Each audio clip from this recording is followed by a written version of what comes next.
Review Jurnal.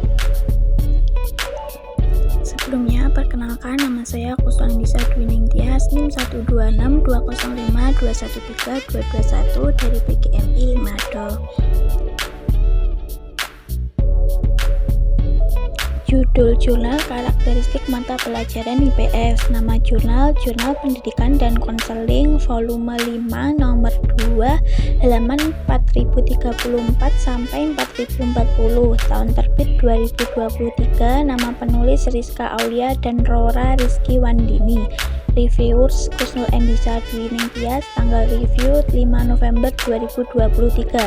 Jumlah paragraf abstrak 1 paragraf, halaman setengah halaman, ukuran spasi 1,15.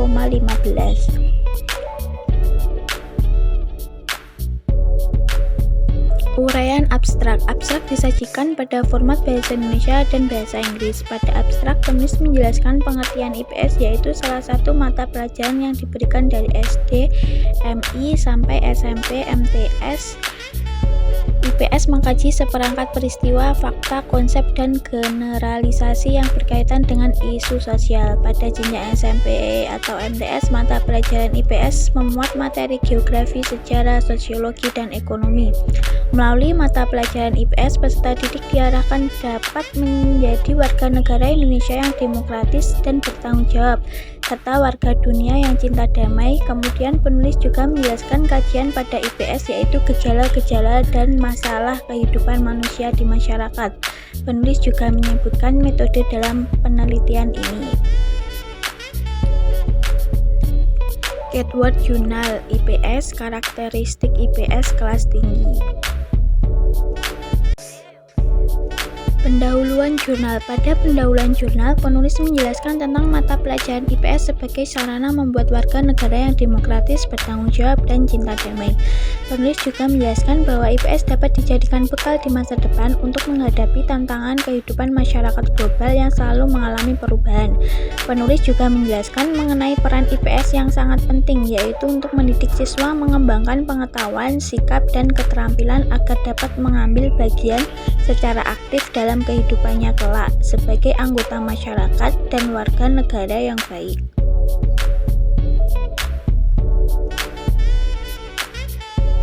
Penelitian. Tujuan penelitian jurnal ini adalah yang pertama untuk menjelaskan definisi pembelajaran IPS, yang kedua untuk menjelaskan karakteristik pembelajaran IPS, yang ketiga untuk menjelaskan ruang lingkup pembelajaran IPS, yang keempat untuk menjelaskan tujuan dan fungsi pembelajaran IPS, yang kelima untuk menjelaskan metode pembelajaran IPS, dan yang terakhir untuk menjelaskan integrasi pembelajaran IPS terpadu. Metode penelitian, pendekatan kajian pustaka atau studi literatur.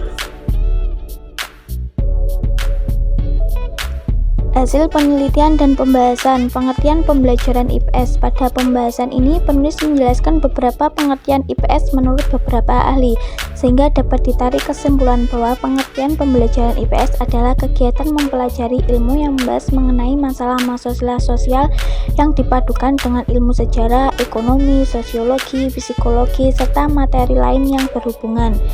Yang selanjutnya, ruang lingkup pembelajaran IPS. Pada pembahasan ini, penulis membaginya menjadi 3, yaitu yang pertama, manusia, tempat, dan lingkungan. Yang kedua, waktu berkelanjutan dan perubahan perkembangan. Yang ketiga, sistem sosial dan budaya. Selanjutnya, karakteristik pembelajaran IPS. Pada pembahasan ini, penulis menjelaskan karakteristik pembelajaran IPS, yaitu yang pertama, ilmu pengetahuan sosial atau IPS merupakan salah satu mata pelajaran yang diberikan mulai dari SD sampai SMP.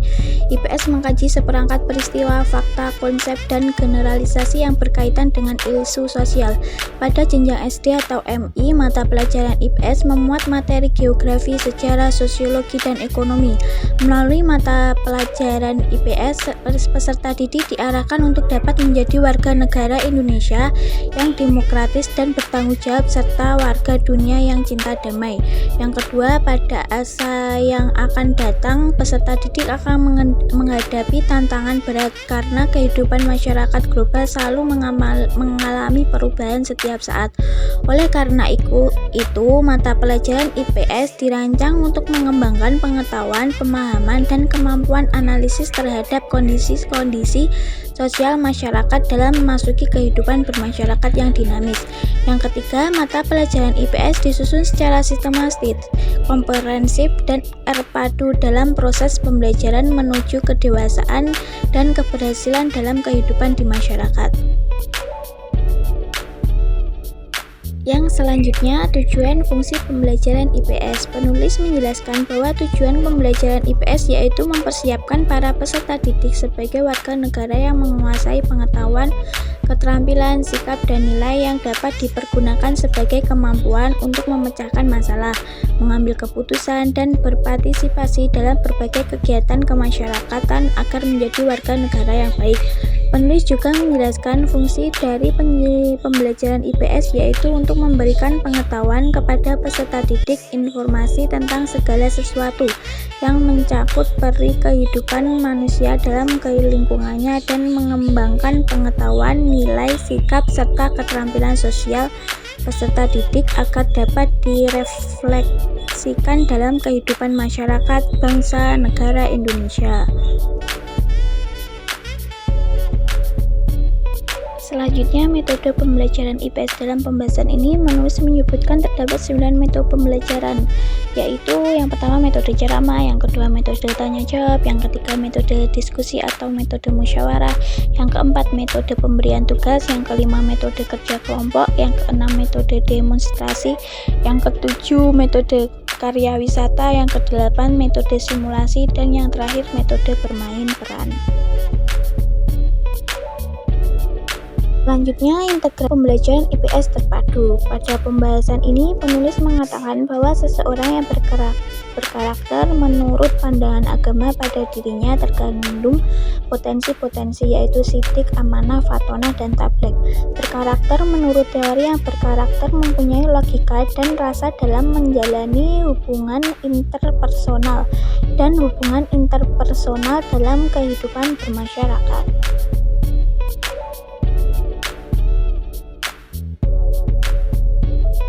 Kesimpulan yang dapat diambil dari jurnal ini yaitu pembelajaran IPS merupakan kegiatan pembelajaran ilmu yang membahas mengenai masalah-masalah sosial yang dipadukan dengan ilmu sejarah, ekonomi, sosiologi, psikologi, serta materi lain yang berhubungan.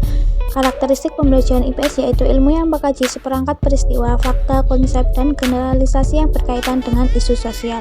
IPS sebagai bekal menghadapi tantangan masa depan. Karakteristik yang selanjutnya yaitu mata pembelajaran IPS disusun secara sistematis, komprehensif, dan terpadu dalam proses pembelajaran menuju kedewasaan dan keberhasilan dalam kehidupan di masyarakat. Ruang lingkup pembelajaran IPS berupa manusia, tempat, dan lingkungan, waktu berkelanjutan, dan perubahan perkembangan sistem sosial dan budaya. Yang selanjutnya, kelebihan dalam jurnal. Yang pertama, abstrak ditulis menggunakan bahasa Indonesia dan bahasa Inggris. Yang kedua, penulis menyantumkan metode penelitian. Yang ketiga, menyantumkan keyword jurnal. Dan yang keempat, bahasa dan penulisan mudah dipahami. Kekurangannya yaitu tidak ada pembahasan tentang keterbatasan jurnal. Yang kedua, tidak ada penjelasan tentang relevansi atau implikasi. Yang ketiga, tidak ada penjelasan tentang kontribusi. Yang keempat, terdapat istilah asing. Dan yang terakhir, format penulisan kurang rapi.